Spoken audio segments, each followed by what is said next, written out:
Bonjour et bienvenue à toi pour ce nouvel épisode de la chaîne 3D Printing Explorer consacré à ce sujet si agaçant que le stringing, aussi appelé fil d'ange. Tout au long de cette vidéo, je vais vous expliquer comment se débarrasser de ces fils si disgracieux. Afin que tout le monde comprenne de quoi il s'agit, je vais commencer par vous expliquer ce qu'est exactement le phénomène de stringing. En dehors des technologies d'impression résine ou par projection de liant sur lit de poudre, on crée systématiquement un modèle couche par couche en faisant fondre de la matière. La matière fondue devient plus visqueuse, voire liquide selon la température utilisée dans le processus. Le procédé d'impression par dépôt de matière fondue, autrement dit FDM, est le seul au cours duquel la matière est fondue avant d'être déposée sur les couches précédentes.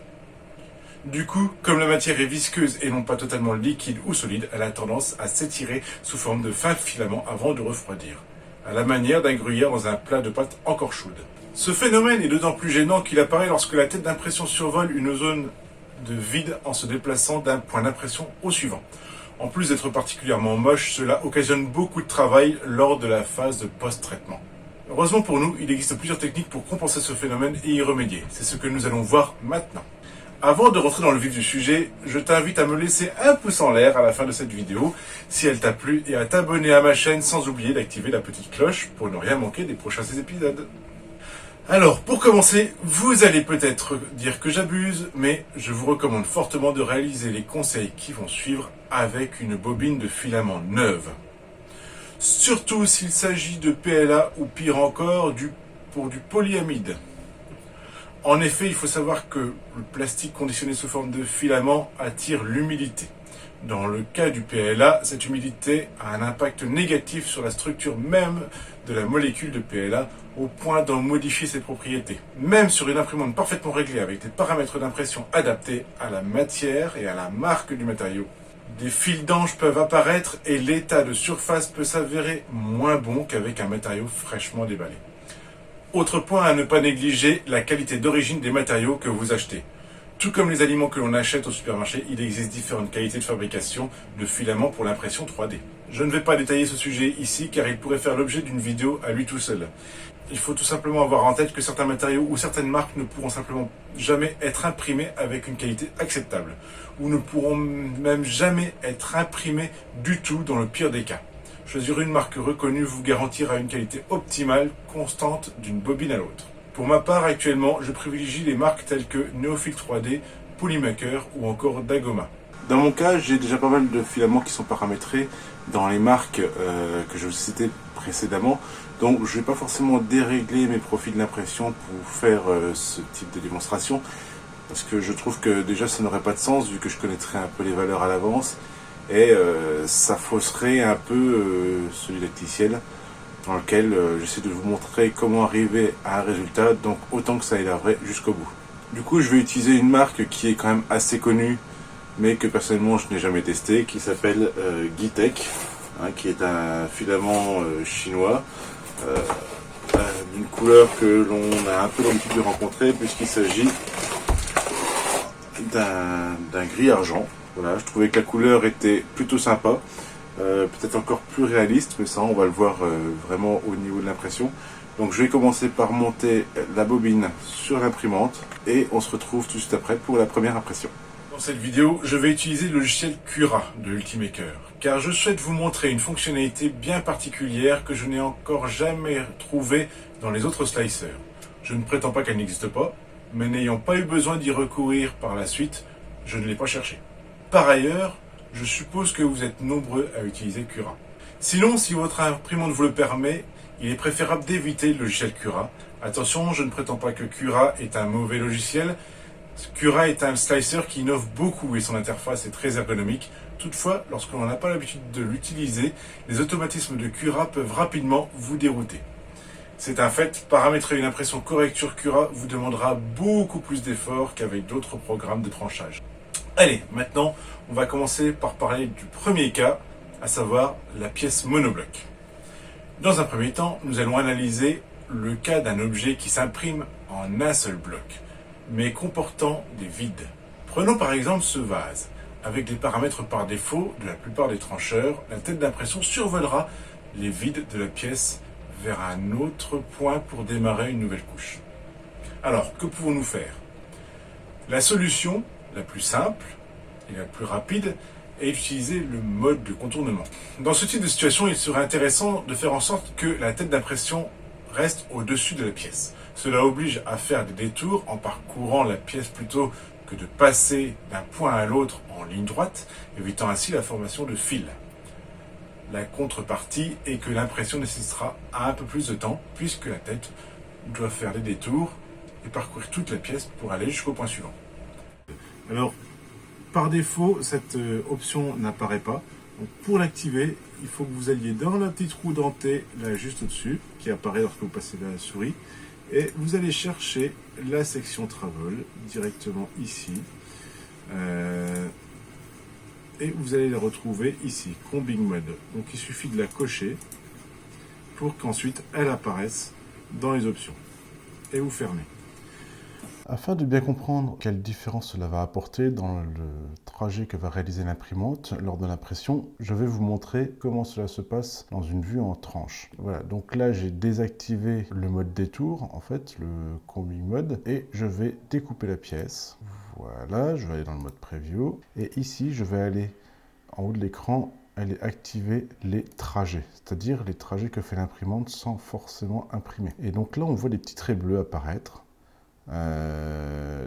Donc on voit à ce moment-là, on comprend à ce moment-là que ici l'imprimante fait les trajets sans imprimer et elle passe d'un point à un autre comme ceci au-dessus du vide. Et c'est dans ces moments-là que l'imprimante est susceptible de créer des fils d'ange. Donc maintenant, si je change le mode de fonctionnement, que je mets All pour le Combing Mode et que je fais Slice à nouveau, voilà, elles vont apparaître bien.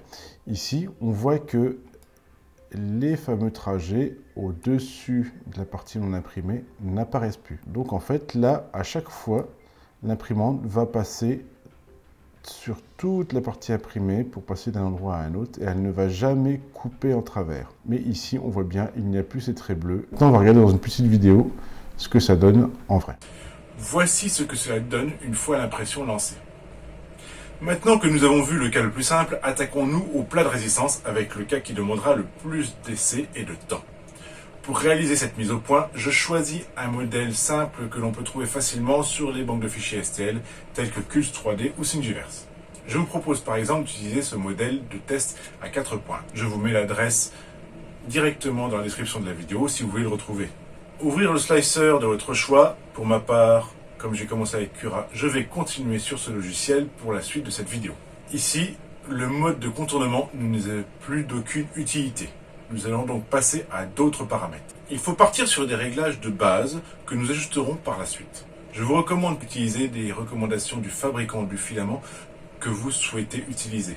Ces paramètres sont livrés soit sur une documentation qui accompagne chaque bobine, soit sur le site du fabricant.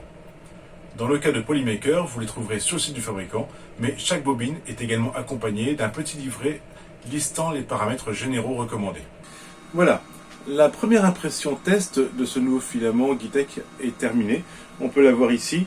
Alors, malheureusement, contrairement à ce que j'espérais, il n'a pas fait beaucoup de stringing. Bon, néanmoins, j'avais quand même pris la précaution de réaliser d'autres tests que je vais vous montrer ici, avec un filament que je possédais déjà. Alors, je ne sais pas si vous voyez très bien, mais voilà, j'ai fait un test avec un filament vert que je disposais.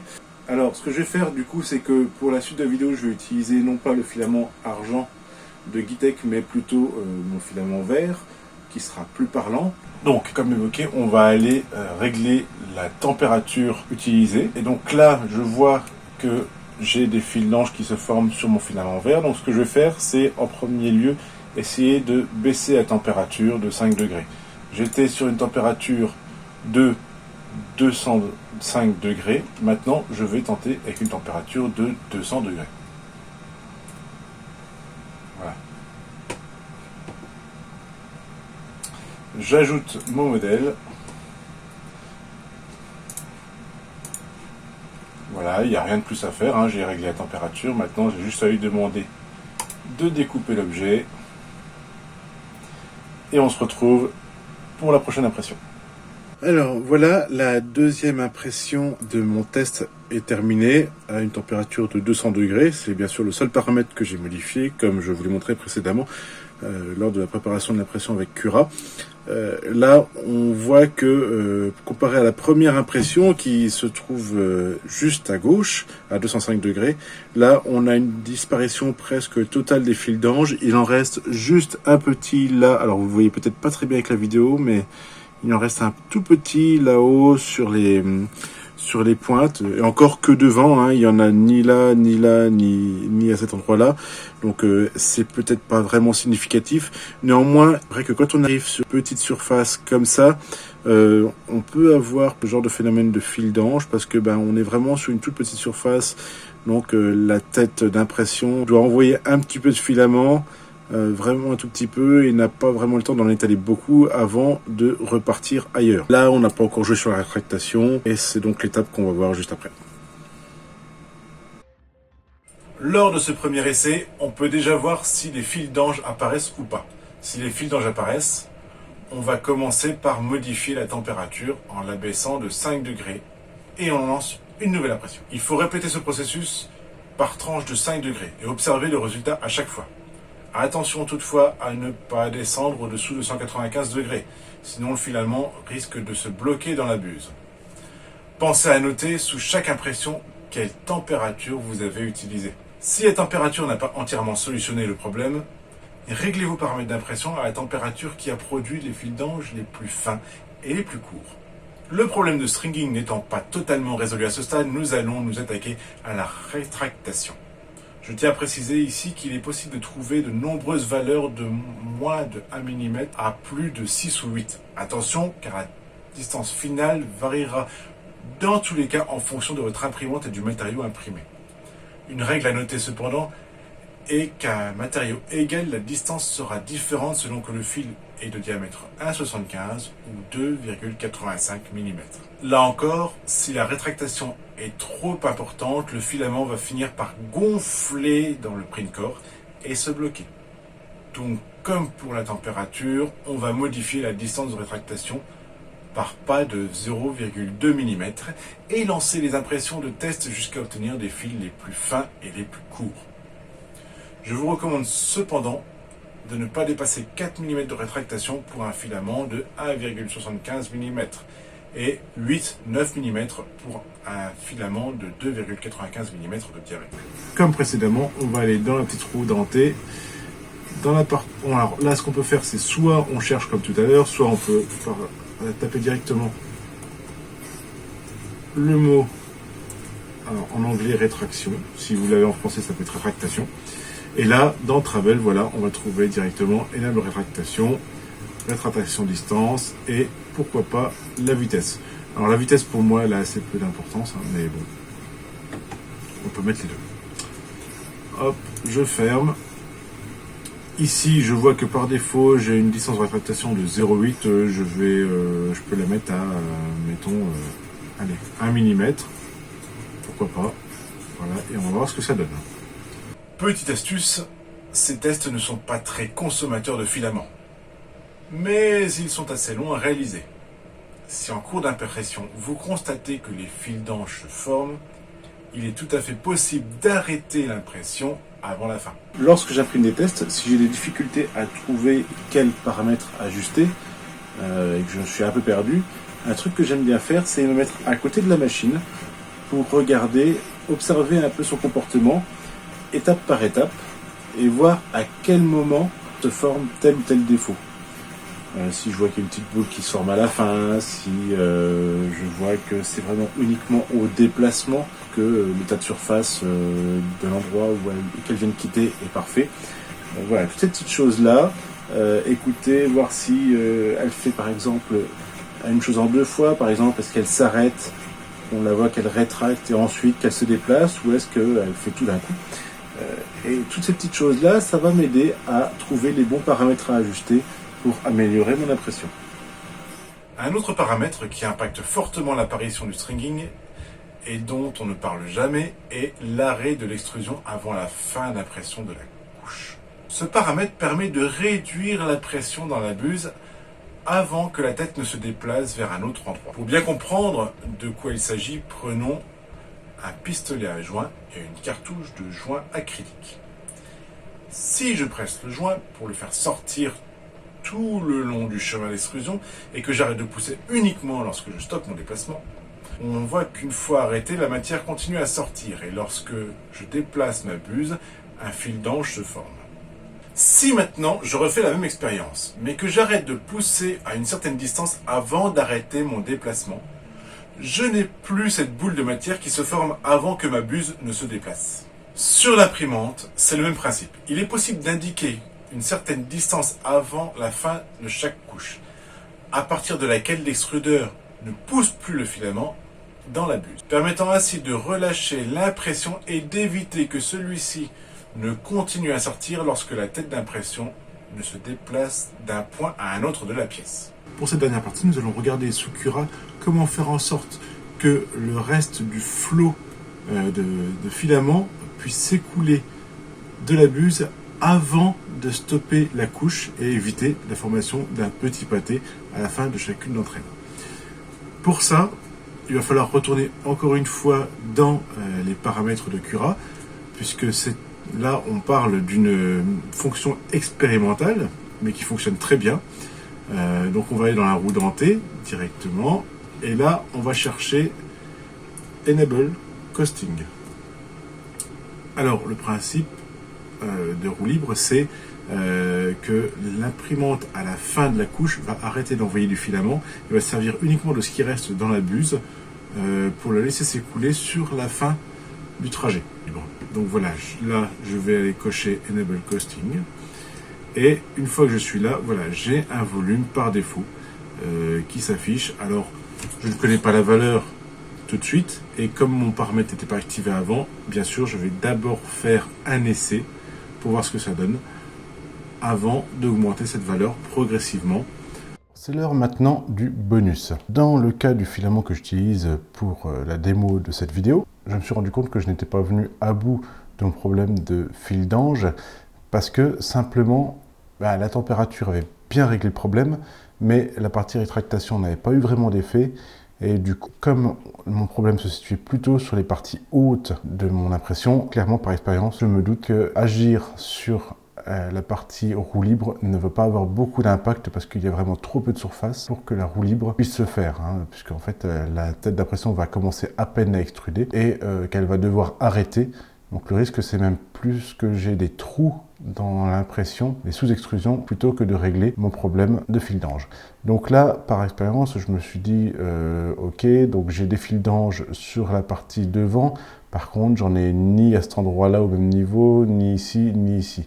Ce qui me laisse à penser que j'ai peut-être plus un problème de buse sale quand j'arrive à cet endroit-là. Donc, je vais plutôt tenter autre chose, à savoir, par exemple, activer une sorte de mur d'essuyage. En gros, c'est comme si j'ajoutais une forme quelque part sur le plateau sur lequel la buse va pouvoir imprimer une certaine distance afin de pouvoir correctement se nettoyer. Allons-y. Donc maintenant, une fois que j'ai activé Enable Drift Shield, je vais pouvoir lancer mon découpage. Et là, dans le mode preview, voilà, le logiciel m'a créé une forme tout autour de l'impression. Allez, maintenant, je lance l'impression et on se retrouve juste après pour voir ce que ça donne. Nous revoici donc à la fin de cette impression de test avec le mur de ressuyage. Donc on va découvrir maintenant le résultat que ça a donné et découvrir si nous sommes arrivés à bout de notre problème. Donc là, je retire juste le mur, voilà, qui se détache facilement, il n'y a aucun souci. C'est vraiment une feuille posée. Et maintenant, si je regarde ici, je vois qu'il n'y a plus le moindre fil.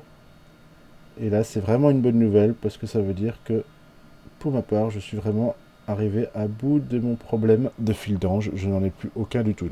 Voilà, en réalisant plusieurs essais, tout en modifiant un paramètre à la fois, il est possible d'arriver à bout du stringing, aussi tenace soit-il. N'oubliez pas que les paramètres que vous obtiendrez sont propres à votre machine, à la marque et au type de filament que vous utilisez. Cela peut même aller jusqu'à la couleur de ce dernier. Trouver les bons réglages prend souvent du temps, mais ça en vaut le coup.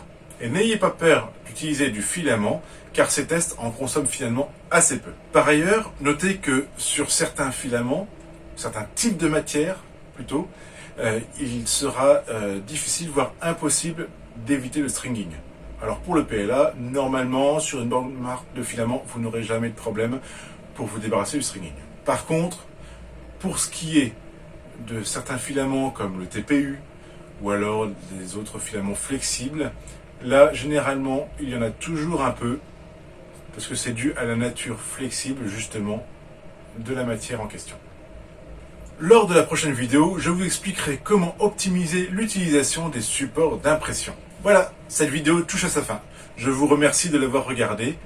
Si elle vous a plu, n'hésitez pas à me laisser un petit commentaire ainsi qu'un pouce en l'air d'encouragement. Vous pouvez également me soutenir en vous abonnant à ma chaîne et en partageant cette vidéo avec un maximum de personnes. Au revoir et à bientôt!